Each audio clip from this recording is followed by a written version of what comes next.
Good morning, class 8th students. Welcome back to your SST classes. So class 8th, we have already read chapter number 7 in history, and that the question and answers we will complete in the offline classes. Okay, so today we are going to start a new chapter from the unit of geography, and that is chapter number 6. Okay, till chapter number 5 we have already completed. So we are going to start chapter number 6, that is agriculture and its types. तो बच्चों हम लोग geography में क्या पढ़ने वाले हैं अभी इस चैप्टर में? So about agriculture, that what is it. Agriculture को हम लोग हिंदी में क्या बोलते हैं? खेती। और किन प्रकार की खेती हमारे देश में होती है।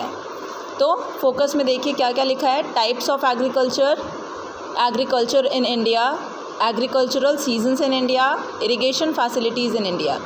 तो कितने प्रकार के एग्रीकल्चर होते हैं पूरे विश्व में, फिर कितने प्रकार के एग्रीकल्चरल प्रैक्टिसेस को किया जाता है, एग्रीकल्चर भारत में किस तरीके से होता है, कौन कौन से फॉर्म में होता है, कौन कौन से मेथड से होता है, फिर एग्रीकल्चरल सीजन्स कौन कौन से होते हैं भारत में, ठीक है, जैसे कि रबी और ख़रीफ सीज़न के बारे में आप इसमें पढ़ोगे। Then irrigation facilities in India, हमारे देश में इरिगेशन किस प्रकार से होती है, सिंचाई किस प्रकार से होती है, इसके बारे में हम लोग जानेंगे। Okay, so first of all there is introduction given. यहाँ पे लिखा है बच्चों, agriculture is one of the oldest occupations in the world. तो एग्रीकल्चर क्या है? ये हमारे पूरे विश्व का एक सबसे पुराना ऑक्यूपेशन है, दैट इज़ सबसे पुराना। Okay, so children, as we know that agriculture is one of the oldest occupations in the world. तो एग्रीकल्चर जो है ये सबसे पुराना ऑक्यूपेशन है पूरे विश्व में। It was only after the beginning of agriculture that early man started leading a settled life. तो एग्रीकल्चर जब अर्ली मैन ने शुरू किया, एग्रीकल्चर करना शुरू किया, तो उन्होंने एक सेटल्ड लाइफ उन्होंने जीना शुरू कर दिया। They stopped moving here and there because they grew crops somewhere and then they settled down there only. He started growing crops on the land and cared for them. When the crops were ripe, he harvested them, thus he satisfied his hunger. He used the most basic tools and implements to practice agriculture. However, there have been a vast change since the early times as regards how agriculture is done. Presently, more advanced technology is used in agriculture. Okay, so as we can see that the agriculture was being used in the ancient India and ancient world too. So the prime aim of agriculture is to grow crops. तो हम लोग agriculture को क्यों करते हैं? ताकि हम लोग खेती क्यों करते हैं? अपने सेटिस्फाई करने के लिए। क्या सेटिस्फाई करने के लिए? तो हंगर, भूख को सेटिस्फाई करने के लिए we grow crops. Human beings form the human resources. The development of a country depends on its human resource. Human resource is entirely dependent on food which mainly comes from agriculture for survival, growth and development. तो human development भी हो पाएगा कब होगा? जब हम लोगों का एग्रीकल्चर सही होगा, because human development is totally dependent on food.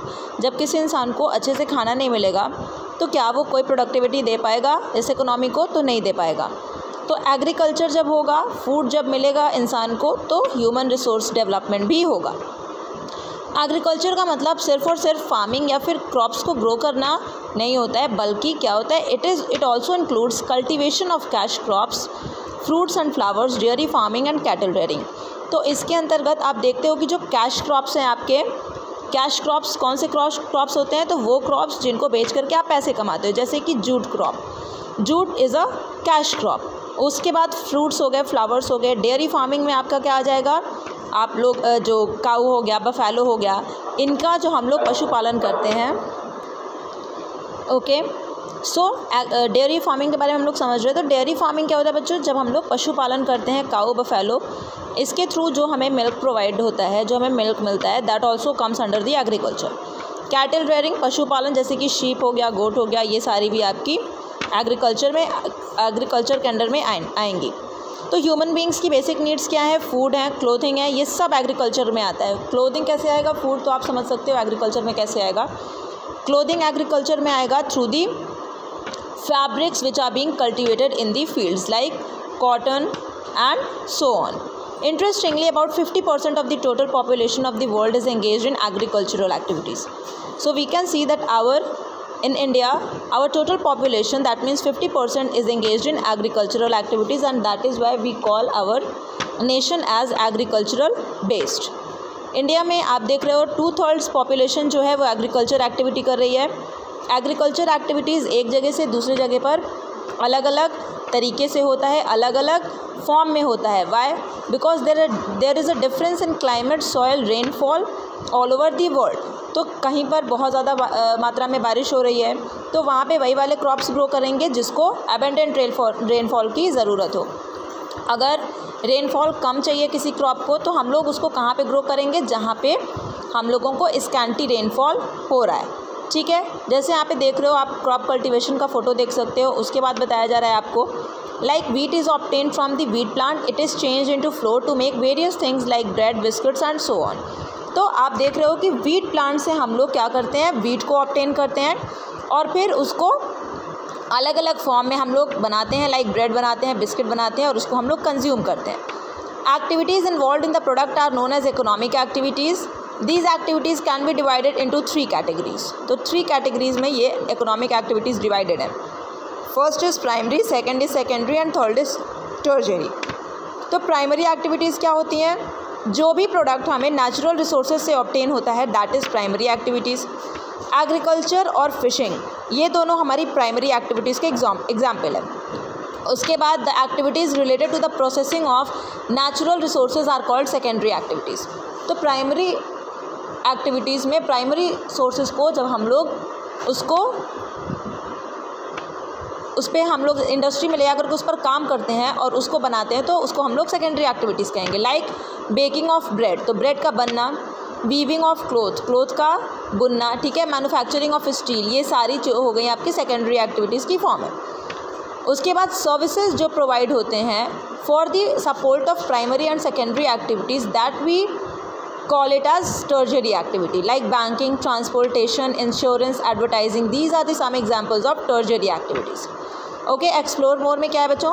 World agriculture has its root in the Latin words ager which means soil and cultura which means filling of soil. तो एग्रीकल्चर आप रूट लैटिन वर्ड से मिला है, जिस Latin word से ही निकला है agriculture word. और लैटिन वर्ड कौन है? एगर, जिसका मतलब क्या होता है? सॉयल, और कल्चरा जिसका मतलब होता है टिलिंग ऑफ सॉयल, ठीक है, जोताई, जिसको हम लोग हिंदी में बोलते हैं, मिट्टी की जोताई। इसके बाद एग्रीकल्चर भी आप देख रहे हो that comes under the primary activity. Agriculture में किन किन चीज़ों की आवश्यकता पड़ती है? तो बिया, सीड्स की, land, soil, fertiliser, water, sunlight और भी other kind of resources. Production in सारी चीज़ों पर डिपेंड करता है। जितना अच्छा आप सीड डालोगे, HYV seeds, high yielding variety seeds डालोगे तो एग्रीकल्चर उतना ही इन द अबेंडेंट और बहुत ही अच्छा होगा, क्वालिटेटिव होगा। उसके बाद some of the major physical factors that influence agriculture are as follows. तो कौन कौन सी चीज़ें हमारे एग्रीकल्चर को इन्फ्लुएंस करती हैं? First is soil.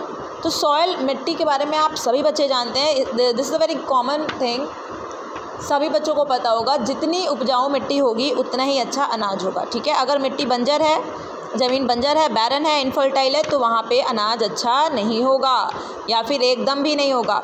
तो soil plays a vital role in agriculture, ठीक है, ये सारी बातें आपको पता है। देखिए, fertility of the soil determines the capacity of production. तो जितना ही उपजाऊ ज़मीन उतनी ही अच्छी खेती। डिफरेंट क्रॉप्स को डिफरेंट सॉइल की आवश्यकता है। क्लेई सॉइल जो होता है बेस्ट होता है for the cultivation of rice. तो क्लेई सॉइल हम लोग राइस के कल्टीवेशन के लिए इस्तेमाल करते हैं। कैसा, क्यों?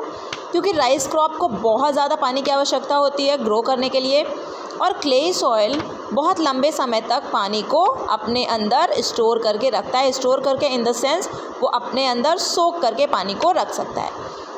अच्छा, जब हम कॉटन की बात करें तो it needs black lava soil. Black soil या फिर ब्लैक सॉइल को आप और क्या बोलते हो? रेगूर सॉइल, ठीक है।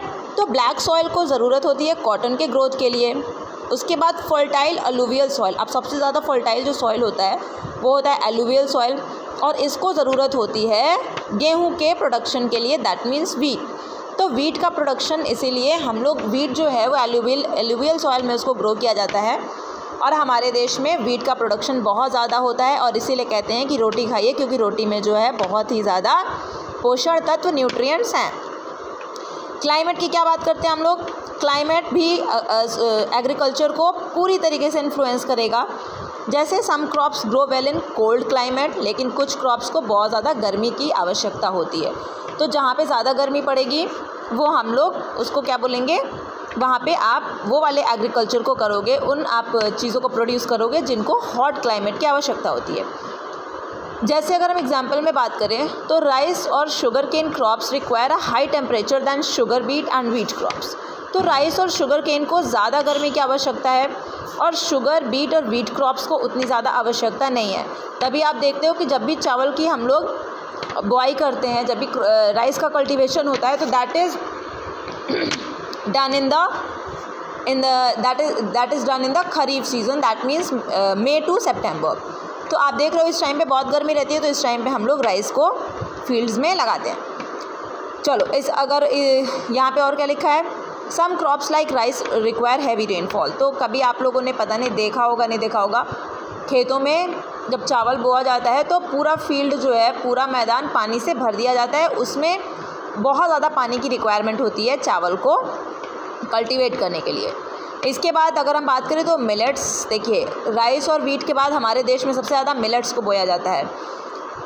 क्यों? क्योंकि मिलेट्स को लेस वाटर की ज़रूरत होती है और इसको कम बारिश वाले जगह पर भी हम लोग इसका कल्टीवेशन कर सकते हैं, तो इसको ज़्यादा इरिगेशन देने की ज़रूरत नहीं होती है। इस वजह से राइस और व्हीट के बाद मिलेट्स ही हमारे यहाँ 3rd नंबर पे बोआ जाता है।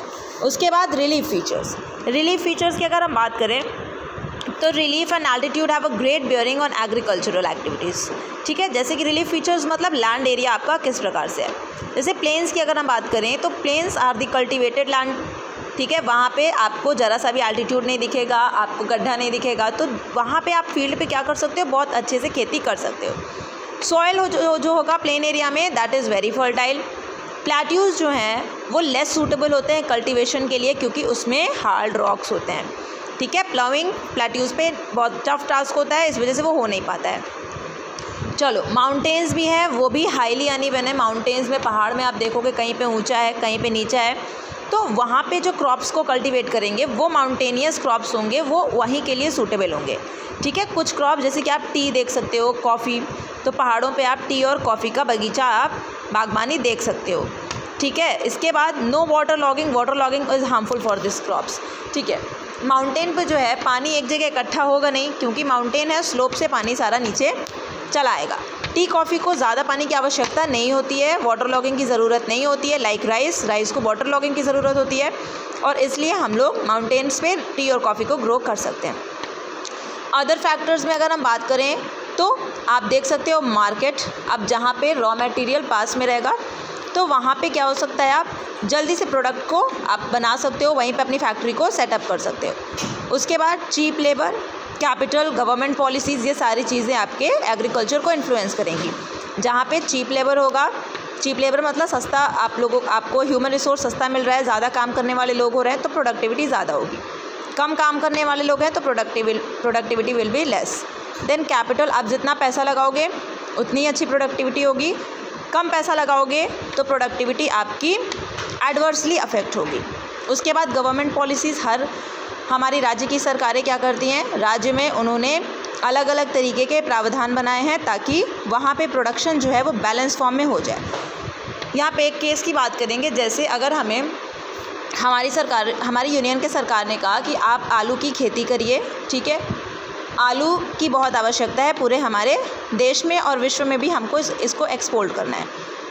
राज्य की सरकार ने कह दिया, यूनियन की गवर्नमेंट ने कह दिया, अब सारे राज्यों में अगर आलू को बो दिया जाए तो आलू का क्या हो जाएगा, एबेंडेंस, पोटैटो का एबेंडेंस हो जाएगा। फिर क्या होगा, सड़ने लगेगा और हमारे पास वो बेकार हो जाएगा, हम लोग लॉस सफ़र करेंगे। वहीं अगर यूनियन की सरकार जब बोलेगी, इसी चीज़ से बचने के लिए यूनियन की सरकार हर एक स्टेट्स को वहाँ के क्लाइमेटिक कंडीशंस के हिसाब से प्रोडक्ट्स को कल्टीवेट करने के लिए, एग्रीकल्चर करने के लिए बताती है कि आप यहाँ पे ये ग्रो करो, वहाँ पे वो ग्रो करो, तो इस वजह से बैलेंस क्रिएट रहेगा हमारी इकोनॉमी में। तो गवर्नमेंट पॉलिसीज़ जो हैं वो बहुत तेज़ी से इन्फ्लुएंस करती हैं एग्रीकल्चर को।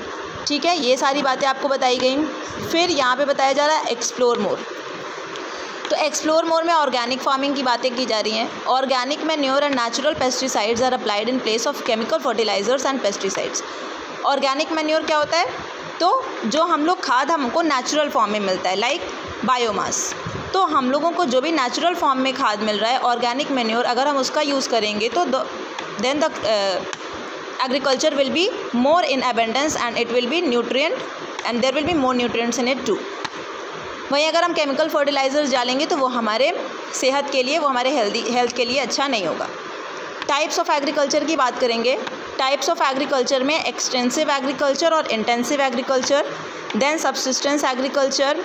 सबसिस्टेंस एग्रीकल्चर में shifting cultivation, nomadic holding, then commercial agriculture, और फिर उसके बाद कॉमर्शियल एग्रीकल्चर में आप प्लांटेशन फार्मिंग के बारे में पढ़ोगे, मिक्स्ड फार्मिंग, डेयरी फार्मिंग, ठीक है, सेरीकल्चर, पिसिकल्चर.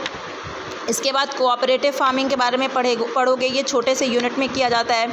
फिर collective farming, horticulture, truck farming, ठीक है. फिर ये सारी चीज़ें जब हम समझ जाएंगे उसके बाद हम लोग पढ़ेंगे एग्रीकल्चर इन इंडिया. भारत में एग्रीकल्चर का क्या हिसाब किताब है, एग्रीकल्चरल सीजन्स कौन कौन से होते हैं भारत में, इरिगेशन फैसिलिटीज़ क्या हैं, इन सारी चीज़ों को पढ़ते हुए हमारा चैप्टर कंप्लीट होगा. ठीक है, तो अभी हम लोग यहीं पे हम लोग फिनिश करेंगे.